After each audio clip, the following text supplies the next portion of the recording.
and welcome to the Project Parenthood podcast. I'm Dr. Nanika Coor, a clinical psychologist and respectful parenting therapist.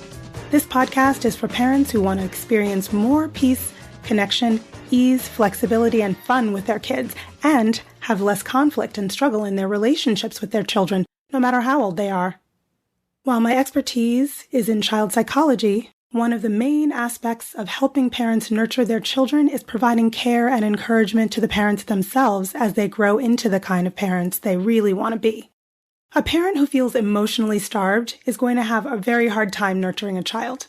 A nurtured parent is better equipped to nurture a child. So today we're going to discuss several strategies you can implement to help you become a better parent.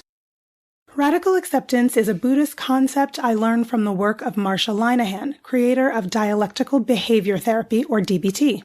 It's about letting go of what you want to happen and accepting what actually is happening. In order to actively let something go, you have to acknowledge having it in the first place. Sometimes the truth is that you want something that isn't actually occurring in the moment. When things don't go our way, it can cause us pain, but experiencing suffering in that pain is optional. The first time I read about radical acceptance, I came up with two equations to help myself remember. Pain plus resistance equals suffering. Pain plus radical acceptance equals ordinary pain. Early in my parenting journey, I remember a day when I was trying to get myself and my toddler to an appointment. My rushing her pushed her to the brink, and she ended up on the floor crying. I don't like revisiting it, but my own internal narrator sounded something like, "Now we're going to be late. Why does this have to be so hard? Is it going to be like this forever? What's the deal with toddlers? This is the absolute worst." But then suddenly, I remembered the idea of radical acceptance, and I took a deep breath and I said to myself, well, this is actually happening. I wish it weren't, but it is. So let's figure this out. After I accepted reality, I was able to deal with the ordinary pain that can sometimes come with raising kids. I managed to get us out the door with a lot less reactivity than I might have if I hadn't remembered radical acceptance. It allowed me to stay calm, which helped me take actions that were in line with my parenting values, rather than have my own temper tantrum, which would have made things worse.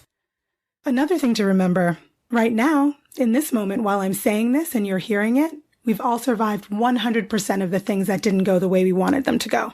So whatever your child does or doesn't do, remember, you can survive that too. Marshall Rosenberg's Nonviolent Communication, or NVC, offers a 4-part strategy for connecting to ourselves in the present moment. Part 1 is observation. What do you see and hear right now that a video camera could record? Remember, this isn't about the meaning you're making of what you're hearing and seeing. In the example about my toddler, a video would show my toddler lying on her back crying loudly. That's an observation. I would not record a spoiled child who should respect her elders. That's a judgment. Part 2 is feelings. Notice what body sensations and emotions are coming up in response to what's happening without acting on them. Do you feel a tightening in your chest from frustration? Do you feel a hard knot of anger? The heaviness of disappointment? Part 3 is needs. Ask yourself, what need of mine is going unmet right now? During my toddler's tantrum, I needed punctuality, cooperation, and for getting out the door to be easy. Part 4 is requests. What can I ask of myself or someone else that would help me meet my current needs? I decided that slowing down and waiting out her upset would help us both get calm, and then I would probably have a better shot at cooperation. And I committed to giving myself way more time to get us out the door in the future so that I would feel less time pressure and lessen my chances of struggling with a toddler who hates being rushed, much like her mother.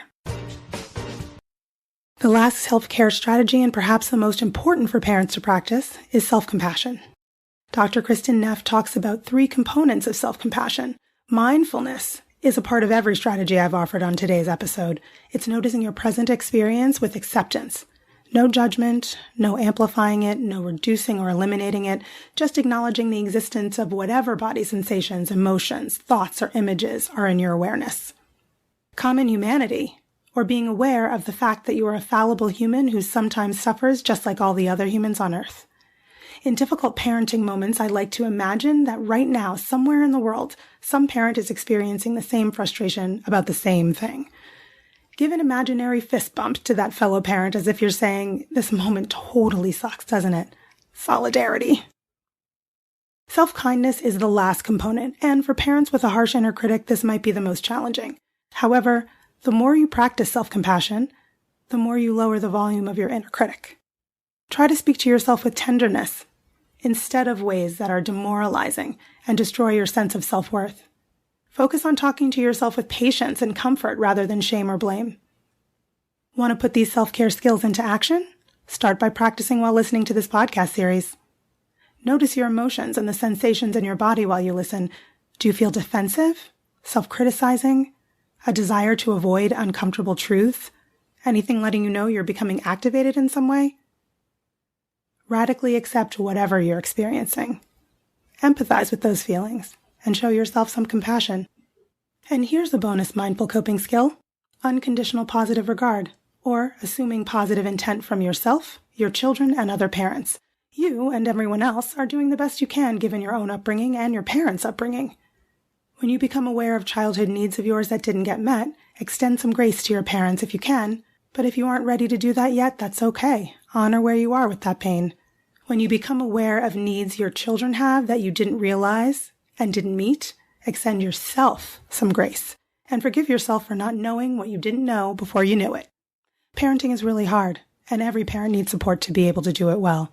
I hope the strategies in this episode can be part of your internal support system. Project Parenthood is a quick and dirty tips podcast. It's produced by Dan Firebend, with script editing by Beata Santora. Our operations and editorial manager is Michelle Margulies. Our assistant manager is Emily Miller. And our intern is Claire Freeman. Follow Project Parenthood on Apple Podcasts, Spotify, or wherever you listen to podcasts. If you have a question you'd like me to answer, you can email me at parenthood@quickanddirtytips.com. You can also leave me a message at 646-926-3243. Be sure to tell me if it's okay to use your voice on the show. Find out more about my work with parents at www.brooklynparenttherapy.com. That's all one word, brooklynparenttherapy.com. And on Instagram at BKParents, BKPARENTS. That's all for this episode of Project Parenthood. Thanks for listening. I'll see you next week.